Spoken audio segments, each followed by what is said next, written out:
Please. अध्याय 3 का सार। पॉइंट नंबर 1, भगवान के लिए यज्ञ रूप में कर्म करना चाहिए, नहीं तो कर्म इस संसार में बंधन का कारण बनेंगे। देखिए, कर्म तो कर रहे हैं बट कैसे करने हैं ये सिखाती है भगवत गीता। यज्ञ रूप में भगवान की प्रसन्नता के लिए करने हैं। यज्ञ नॉर्मली शब्द आती है, हमें लगता है कि हवन चल रहा है, बट देखिए यज्ञ का मतलब होता है सिंपल भाषा में भगवान की प्रसन्नता। तो हमें कार्य ऐसे करने हैं कि प्रभु की प्रसन्नता के लिए करने हैं। इस तरह से हम कर्मों के बंधन से मुक्त हो सकते हैं। कर्म के बंधन डे टू डे लाइफ में क्या है? ये जो हम टेंशन एंग्जाइटीज में रहते हैं, स्ट्रेस हो जाता है हमें, क्या क्या रीज़न है? हमें पड़ा रहता है क्या होगा क्या नहीं होगा। जब आप भगवान की प्रसन्नता के लिए कर रहे हो, समझ रहे हो भगवान ईश्वर हैं भाई, उनकी मर्जी है, जो होना है वो हो जाएगा। मेरा काम है उनकी प्रसन्नता के लिए कार्य करूं। तो उस तरह से डे टू डे लाइफ में आप पाएंगे कि आप बड़ा easy going and peaceful life जी सकते हैं। और दूसरा कर्म का बंधन क्या है? मृत्यु के बाद कि आपको जन्म मृत्यु के दुष्चक्र में दोबारा दोबारा आना पड़ता है। उसका कारण क्या है? क्योंकि हमने फलों की इच्छा से प्रेरित होकर काम किए हैं, भगवान की प्रसन्नता के लिए नहीं, अपनी इंद्रिय भोग के लिए काम करते हैं हम। फिर हम पाप भी कर देते हैं, पुण्य भी कर देते हैं, तो उस चक्कर में हमें दोबारा दोबारा जन्म लेने पड़ते हैं। वेराज अगर हम प्रभु की प्रसन्नता के लिए कार्य करें तो कार्य भी हो जाएंगे, लेकिन वो कर्म अकर्म बन जाते हैं, वो दिव्य होते हैं। उससे हमारा डिवाइन अकाउंट स्ट्रांग होता है। तो उस तरह से हम भगवत धाम की प्राप्ति भी कर सकते हैं। पॉइंट नंबर 2, भोग लगाकर प्रसाद रूप में भोजन ग्रहण करना चाहिए, क्योंकि जो इंद्रिय सुख के लिए भोजन बनाते हैं वह पाप ही इकट्ठा करते हैं। भगवान ने क्लियरली बताया, देखिए भोग लगाने की इंपॉर्टेंस। भोग का मतलब होता है टू एंजॉय। देखिए हम मटेरियल वर्ल्ड में बार बार क्यों आ रहे हैं? बिकॉज हम सबको लगता है मुझे एंजॉय करना है, और वो क्या है? मैं अपनी इंद्रियों को खुश करके खुद एंजॉय कर लूँगा। ये खाना जो मैं खाऊंगा ये मेरी इंजॉयमेंट के लिए है। और अगर हमें भगवान के धाम जाना है तो हमें ये सोचना है कि अल्टीमेटली परम भोक्ता सुप्रीम एंजॉयर भगवान जी हैं। वो इस सृष्टि की जैसे जड़ें हैं और मैं पत्ता हूँ। जड़ों को पानी मिलना चाहिए, पत्ते को फिर पानी ऑटोमेटिक मिल जाएगा। तो अगर मैं प्रभु को स्मरण करते हुए उनको भोग लगाऊंगा, उनकी दिव्य इंद्रियां प्रसन्न हो जाएंगी, तो मैं तो ऑटोमेटिकली प्रसन्न हो ही जाऊंगा। तो इस भाव से जब हम भोग लगाते हैं, भगवान को याद करते हैं, भगवान को थैंक यू करते हैं कि प्रभु आपने मुझे इतना कुछ दिया है, सब कुछ आपका है। प्रभु अपनी ब्लेसिंग्स बनाए रखना, हमारी फैमिली में शांति रहे, आपकी भक्ति बढ़े, हमारे विषय विकारों का नाश हो, प्रभु का नाम जाप थोड़ा करके फिर जब हम प्रसाद रूप में भोजन ग्रहण करते हैं तो हम प्रभु के पास से हम सारे पापों से मुक्त हो जाते हैं। पापों से मुक्त होना मतलब कष्टों से दूर हो जाना। और हम ये पाएंगे कि मानसिक रोगों का नाश होगा, घरों में कलह कलेश खत्म हो जाते। केवल एक रेगुलरिटी से, अच्छे सच्चे मन से भोग लगाने से, प्रसाद रूप में अगर आप भोजन ग्रहण करेंगे, और केवल भोजन ही नहीं, हर एक वस्तु, चाहे मोबाइल फ़ोन हो, कार हो, पहले भगवान को ऑफर करो। कुछ नहीं कर सकते तो मानसिक रूप में कर दो, प्रभु थैंक यू फॉर एवरीथिंग, आपकी वजह से ही मुझे ये सब मिल रहा है। ऐसी कृपा बनाना कि मैं हर एक चीज़ का सदुपयोग कर सकूं आपकी सेवा में। तो ये भाव मेंटेन करेंगे, पापों से हम मुक्त रहेंगे। देखिए पाप क्या है सिंपल वर्ड्स में, इस उदाहरण में, जैसे आपके घर में आपके दादाजी रहते हैं और आपको भूख लगी, आप गए और आपने खाना भी खा लिया, दादाजी आपके भूखे हैं, तो उसको अच्छी बात नहीं मानी जाएगी। पहले बड़ों को ऑफर करना चाहिए। तो फिर ब्रह्मांड के स्वामी तो सबसे बड़े हैं और सब कुछ उन्होंने दिया है, तो हम भगवान को किसी भी चीज़ के लिए थैंक यू नहीं करते और खुद भोगने के चक्कर में पड़े रहते हैं। तो एक तरह से ये पाप हो गया, समझ रहे हैं? जैसे आपने किसी से पैसे उधार लिए थे, बाद में आप उसको भूल भी चुके हो और अपनी लाइफ में उस पैसे को एंजॉय करी जा रहे हो, तो आपको वो पर्सन क्या सोचेगा आपके बारे में? गलत ही सोचेगा ना।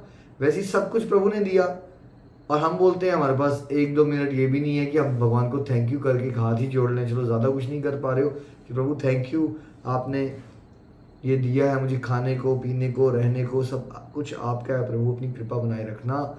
इतना भी हम नहीं बोल पाते। तो जब ये नहीं करेंगे तो हम पापों का ढेर इकट्ठा कर रहे हैं। और अगर हम भोग लगा के प्रसाद रूप में जीवन को जिएंगे तो जीवन में आनंद ही आनंद है। श्रीमद् भागवत गीता की जय। पॉइंट नंबर 3, जो लोग शास्त्रों की अवहेलना कर इंद्रिय भोगों में लगे रहते हैं उनका जीवन व्यर्थ है। देखिए शास्त्र में बताया है कि हमें इंद्रियों को संयम करके अपने आप को आत्मा रूप में समझते हुए अपने आध्यात्मिक विकास के बारे में ध्यान केंद्रित करना चाहिए कि हमारा और परमात्मा का कनेक्शन जो हम भूल गए हैं, हमारा रिलेशनशिप एक ही परमानेंट रिलेशनशिप भगवान के साथ है, उसको रिवाइव करने की जगह अगर हमने अपना सारा ध्यान इसमें लगा दिया कि मैं ये गाड़ी चला लूँ, मैं वो खाना खा लूँ, मैं उस रेस्टोरेंट में चल जाऊँ, मैं वो मूवी देख लूँ, तो स्क्रिप्चर्स के accordingly we are wasting our life because eating, mating, defending, sleeping ये हम बाकी योनियों में भी कर सकते हैं।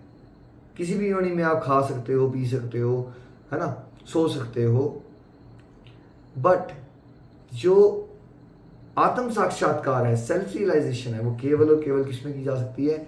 मनुष्य योनि में ही की जा सकती है। तो अपने जीवन को व्यर्थ न गवाएं, अपने आप को प्रभु के चरणों में लीन करें। पॉइंट नंबर 4, फल की इच्छा त्याग के कर्म करने से मनुष्य को निश्चित ही भगवत प्राप्ति होती है। क्लियर बता दिया भगवान ने। कई बार लोग कहते हैं कि फल की इच्छा के बिना काम कैसे करेंगे, हम तो बचपन से ही सीखा है, अच्छा बेटा नंबर अच्छे लो फिर तुम्हें साइकिल मिल जाएगी, स्कूल में पढ़ाई अच्छी करो ताकि तुम्हें लॉन्ग टर्म में अच्छा करियर मिलेगा। अच्छा करियर क्यों? क्योंकि ताकि तुम अच्छे पैसे कमा सको। पैसे क्यों कमाओगे? कि अच्छा घर लोगे, अच्छी गाड़ी चलाओगे, अल्टीमेटली तुम इंजॉय कर पाओगे। तो हमने सीखा ही है कि फल की इच्छा करके कार्य करना है। तो नवसाधक को बड़ा मुश्किल लगता है ये चीज़, बट भगवान ने क्लियरली बता दिया, अगर तुम फल की इच्छा का, संसारिक फलों की इच्छा का त्याग कर दोगे भाई, तो सबसे बड़ा फल मिल जाएगा तुम्हें। वो क्या है? भगवान के प्रेम की प्राप्ति, भगवत धाम की प्राप्ति। तो संसार में भी तो आप ऐसा करते हो, कुछ बड़ा पाना है तो कुछ छोटा खोना पड़ता है। आप कोई सीरियस एग्जाम निकालना चाहते हो, राइट, कोई एंट्रेंस एग्जाम, तो आप बड़ी सारी चीज़ों का त्याग करते हो, राइट, तभी तो हो पाता है। आप फालतू की मूवी देखना, गप्पे मारना छोड़ते हो। वैसे ही अगर आप संसारिक फलों में उलझे रहोगे तो भगवान को नहीं पा सकते। संसारिक फलों की इच्छा का त्याग करोगे, टाइम बचेगा, अपनी एनर्जी को चैनलाइज करोगे ईश्वर की सेवा में, तभी तो प्रभु की प्रेम की प्राप्ति होगी, जो कि हमारे जीवन का अल्टीमेट लक्ष्य है। पॉइंट नंबर 5, श्रेष्ठ पुरुष जैसे जैसे कार्य करता है, सामान्य मनुष्य उसी के समान आचरण करते हैं। देखिए मैक्सिमम लोग तो भेड़ चाल में होते हैं, कुछ ही लोग होते हैं जो लीडर्स होते हैं, जिनको लोग फॉलो करते हैं, राइट। अब कलयुग चल रहा है तो मैक्सिमम लोग लीडर्स भी नेगेटिविटी के होते हैं, मतलब वो अगर जो प्रोमिनेंट पोजीशन में है वर्ल्ड में, राइट, वो जब कुछ नेगेटिव हैबिट्स में पड़ जाते हैं या नेगेटिव तरह से बिहेव करते हैं, तो मैक्सिमम लोग उनकी देखा देखी में क्या करना शुरू कर देते हैं, वैसे ही बनना शुरू हो जाते हैं, है ना। लेट्स से कोई बहुत फेमस वकील है, उसके पास 10 जूनियर्स हैं, तो उसका मतलब उसके जूनियर्स ऑफ कोर्स से बड़े इंस्पायर्ड हैं, है ना। अब वो जो वकील है वो बहुत पैसा कमाता है और रात को उसको होता है कि मुझे एक्सपेंसिव स्कॉच पीनी है, मुझे कैसीनोज में जाना है, मुझे ब्रेक लेके महीने में 2 बार मुझे थोड़ा सा गैम्बलिंग करनी है। लेट्स से वो अगर ऐसा करेगा तो क्या होगा, उसके जूनियर्स को क्या लगेगा, वाह यार यही असली जीवन होता है, असली पैसा बनाओ और फिर क्या करो, मस्ती करो, और मस्ती करने के लिए मतलब क्या, ये सब चीज़ें करो जो मेरा बॉस कर रहा है। इस तरह से सोसाइटी चलती है। अब भागवत गीता में भगवान जी क्या बता रहे हैं, हम क्या बने? भगवान चाहते हैं हम पॉजिटिविटी के डिवोशनल इंस्पिरेशनल लीडर्स बने। अगर हम भगवान की बातों को जीवन में उतारेंगे, सदमार्ग पे चलेंगे, हमारा भी सबका एक दायरा है। देखिए कोई एक बड़े लेवल का लीडर हो सकता है जिसको 10,000 लोग फॉलो करें, कोई किसी को लाख लोग फॉलो करते हैं, किसी को 10 लाख लोग फॉलो करते हैं, बट सबका छोटा दायरा या बड़ा दायरा जरूर होता है। जैसे अगर आप माता पिता हैं तो आपका कम से कम आपके बच्चे तो आपको फॉलो कर ही सकते हैं ना, या आप एक टीचर हो तो आपके स्टूडेंट्स आपको फॉलो कर रहे हैं। तो चाहे किसी का दायरा छोटा हो बड़ा हो, बट अगर वो भगवत गीता जैसे ग्रंथों से जुड़ के अपने जीवन में एक सकारात्मक बदलाव लेके आ जाए, तो वो क्या होता है, वो समाज को सही दिशा देने में सक्सेसफुल हो सकता है। जैसे मोदी जी जब अमेरिका गए एक बार, तो नवरात्रों के व्रत चल रहे थे और उन्होंने हाई प्रोफाइल मीटिंग में भी गर्म पानी पिया और कुछ ज़्यादा नहीं वो खा रहे थे, कुछ नहीं खा रहे थे। तो कई सेकेंड जनरेशन इंडियंस ने व्रत रखने का डिसाइड कर लिया। तो उनके पेरेंट्स बड़े खुश हो गए, इंडियन पेरेंट्स, क्योंकि वो बहुत सालों से उनको समझा रहे थे कि व्रत रखना चाहिए। तब वो बच्चे कहते थे क्या है ये सब सुपरस्टिशंस होती हैं। लेकिन जब उन्होंने मोदी जी को व्रत रखते हुए देखा तो बहुत सारे लोगों ने वो प्रेरित हो गए और उन्होंने व्रत रखना शुरू कर दिए। तो अपने आप को पहले तो भगवान से जोड़िए और फिर भगवान के रास्ते में दूसरों को भी प्रेरित करने के लिए अपने प्रयास जरूर कीजिए। पॉइंट नंबर 6, जैसे अज्ञानी फलों में आसक्त होकर कर्म करते हैं, वैसे ही ज्ञानी को फलों से अनासक्त होकर सामान्य जन को प्रेरणा देने के लिए कर्म करना चाहिए। देखिए अज्ञानी और ज्ञानी में फर्क भगवान ने बता दिया। अज्ञानी भी काम करते हैं, वो स्वार्थी होते हैं, फलों की इच्छा में घुसे रहते हैं, हमेशा चिंताओं वाला जीवन उनका होता है, उनको दूसरों की भलाई से कोई लेना देना नहीं होता है। ज्ञानी को भी कर्म करना है, बट उनका इंटेंशन चेंज होती है, निस्वार्थ भाव होता है, सेवा भाव होता है, कर्म भक्ति युक्त हो जाते हैं। हमेशा सोच होती है कि समाज को सही दिशा कैसे दी जाए, जगत कल्याण कैसे किया जाए। पॉइंट नंबर 7, ज्ञानी मनुष्य को चाहिए कि वे अज्ञानी लोगों को कर्म करने से रोके नहीं, बल्कि स्वयं भक्ति भाव से कर्म करते हुए उन्हें भी अपने नियत कर्म करने में लगाए। देखिए ज्ञान हो जाए आपको, भगवान कह रहे, तो ऐसा मत करो कि दूसरों को रोका टोकी करना शुरू कर दो, बिकॉज स्पिरिचुअलिटी में ना लेवल्स होते हैं। अब हर एक बंदा निष्कामता के लेवल पे नहीं आ पाएगा, है ना। ऐसा नहीं कि अगर आपने पीएचडी की पढ़ाई कर ली और आपको प्रिंसिपल सर ने बोला कि जाइए क्लास 5 को पढ़ाइए, तो क्या आप सच में पीएचडी के सारा सब्जेक्ट खोल दोगे वहाँ पे? या आप समझदार टीचर तब हो जो क्लास 5 के लेवल पे जाओ, उसके अकॉर्डिंगली उनको जो सिलेबस के अकॉर्डिंग कुछ बातें समझाओ ताकि वो क्लास 6 तक पहुँचे। वैसे ही प्रचार में भी ज्ञानी मनुष्य को क्या करना चाहिए, आपको रोका टोकी नहीं करनी है कि तुम ये भी गलत करते हो, तुम वो भी गलत करते हो। पहले लोगों से कनेक्ट करो, ठीक है, और फिर जो भी थोड़ा थोड़ा उनको लाइफ में कुछ नया इंट्रोड्यूस कर दो। जैसे हम लोग गोलक एक्सप्रेस में गोलक एक्सप्रेस बनने से पहले भी मैं कीर्तन की सीडीज लोगों को गिफ्ट कर देता था कि ये मेरी तरफ से गिफ्ट है, ताकि चलो लोगों को म्यूज़िक अच्छा लगता है, उसी बहाने वो गाड़ी में सुनना शुरू कर देंगे, है ना।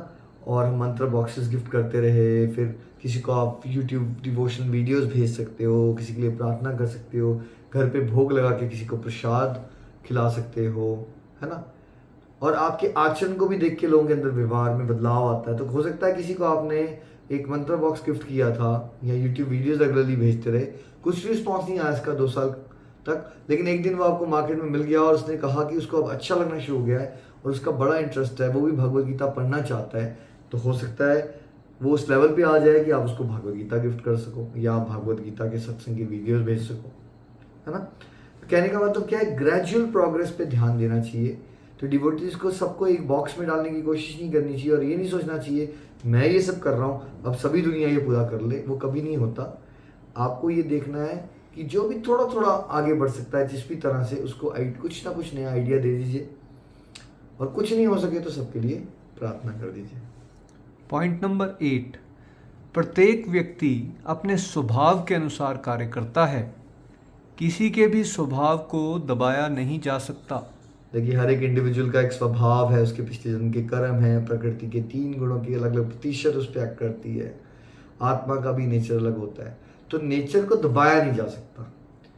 क्या किया जा सकता है, उसको रीडायरेक्ट किया जा सकता है ईश्वर की सेवा में। तो spirituality is not about suppression, it's about understanding who you are, and उस अंडरस्टैंडिंग के साथ जो भी आपको भगवान ने दिया है, जिस तरह की टैलेंट आपको भगवान ने दिया है, उसको ईश्वर की सेवा में लगाना है और जगत कल्याण में लगा देना है ना। तो जैसे आम भाषा में भी आजकल एप्टीट्यूड की बात होती है, राइट। तो देखिए भगवान ने पहले से बताया है यहाँ पे एप्टीट्यूड की बात। तो जो आपका एप्टीट्यूड है उसको समझिए। आपको खुद नहीं समझ आ रहा तो आप सत्संग साधना सेवा कीजिए, भगवान की कृपा से आप समझ पाएंगे। नहीं तो किसी स्पिरिचुअल गाइड से या डिवोटीज जो आपसे अगले लेवल पे हैं उनसे कंसल्ट कीजिए। और हमने भी पाया कि गोलोक एक्सप्रेस में जब हम नए नए डिवोटीज को गाइड करते हैं, उनके नेचर के अकॉर्डिंग सेवा उनको मिलती है, तो वो अपने ट्रू पोटेंशियल को पहचान पाते हैं। पॉइंट नंबर 9, हमारा सबसे बड़ा शत्रु काम है, जो बाद में क्रोध का रूप ले लेता है। इसी के कारण व्यक्ति बिना इच्छा के भी पाप कर्मों की ओर आकर्षित हो जाता है। देखिए अर्जुन ने इस अध्याय में क्वेश्चन भी पूछा था कि क्यों ना चाहते हुए कई बार हम खींचे जाते हैं, कुछ गलत काम कर लेते हैं। तो भगवान ने उत्तर दिया था कि हम सबका सबसे बड़ा दुश्मन है काम। एक्सेसिव अटैचमेंट्स है हमें संसार को भोगने की, और जब वो काम और कामनाएं मीट नहीं होती तो वो क्रोध का रूप लेता है। तो ये मतलब हमारे पतन का कारण बन जाता है। देखिए काम ऐसी चीज़ है, काम लाइक अ मदर। अगर काम यानी कामनाएं आपकी कोई पूरी हो गई तो आप ग्रीडी हो जाओगे, लालची बनते जाओगे, तब भी ट्रैप है। नहीं पूरी हुई तो क्रोधी बनते जाओगे, तब भी ट्रैप है। है ना। तो बेसिकली हमें समझना है कि ये जो एक्सेसिव अटैचमेंट्स हैं हमारी संसार को लेके, यही कहीं ना कहीं हमें फंसाती हैं और गलत काम की तरफ लेके जाती हैं। जैसे मान लीजिए आपकी मीट छोड़ने की डिज़ायर इतनी सी है, छोटू सी है, लेकिन आपको उसको भोगने की डिज़ायर जो है वो बहुत बड़ी है, तो होगा क्या, आप बार बार सोचोगे मैं छोड़ दूंगा, लेकिन जब आप उस सिचुएशन में पहुंचोगे या फ्रेंड्स के साथ बैठोगे जहां आप खाते थे, तो धक्का लगेगा और आप उस हैबिट की तरफ प्रेरित हो जाएंगे। पॉइंट नंबर 10, आत्मा को इंद्रियों, मन तथा बुद्धि से परे जानकर दिव्य बुद्धि से मन को वश में करके आध्यात्मिक शक्ति से हमें इस काम रूपी शत्रु को परास्त करना चाहिए। भगवान ने इस चैप्टर में हमें ये समझाया कि काम रूपी जो हमारा सबसे बड़ा दुश्मन है, उसको परास्त करना कैसे हराना है उसको। तो पहले तो हमें समझना है कि हम ना तो इंद्रियां हैं, मन है, और ना ही बुद्धि है, और इंद्रियां, मन और बुद्धि में ही क्या है, हमारा शत्रु यानी काम बैठा है, लेकिन हम आत्मा तत्व हैं। सेकंड, हमें क्या करना है कि रेगुलरिटी से स्पिरिचुअल प्रैक्टिसेस करनी है, सत्संग कीजिए, साधना का डोजेज बढ़ाइए, सेवा कीजिए। उससे क्या होगा, आपकी बुद्धि दिव्य होगी, दिव्य बुद्धि से मन को नियंत्रण कर पाएंगे आप, आपकी आध्यात्मिक शक्ति का विकास होगा। देखिए सब कुछ घूम फिर के आपकी आध्यात्मिक शक्ति पे निर्भर करता है। जितनी आपकी सोल लेवल पे स्ट्रेंथ बढ़ती जाती है, उतनी ही आप अपनी कमियों को अच्छे से पहचान पाओगे, क्योंकि आपके अंदर विनम्रता आएगी, आप आत्मनिरीक्षण कर पाओगे, आप दूसरों के दोष देखने की प्रवृत्ति का त्याग करोगे, तो आपकी सारी एनर्जी अपने दोषों को देखने में लगेगी, और फिर भगवान की कृपा से उस शक्ति का सदुपयोग करके एक एक करके आप अपनी बुरी आदत को भगवत कृपा से परास्त भी कर पाएंगे। श्रीमद् भागवत गीता की जय।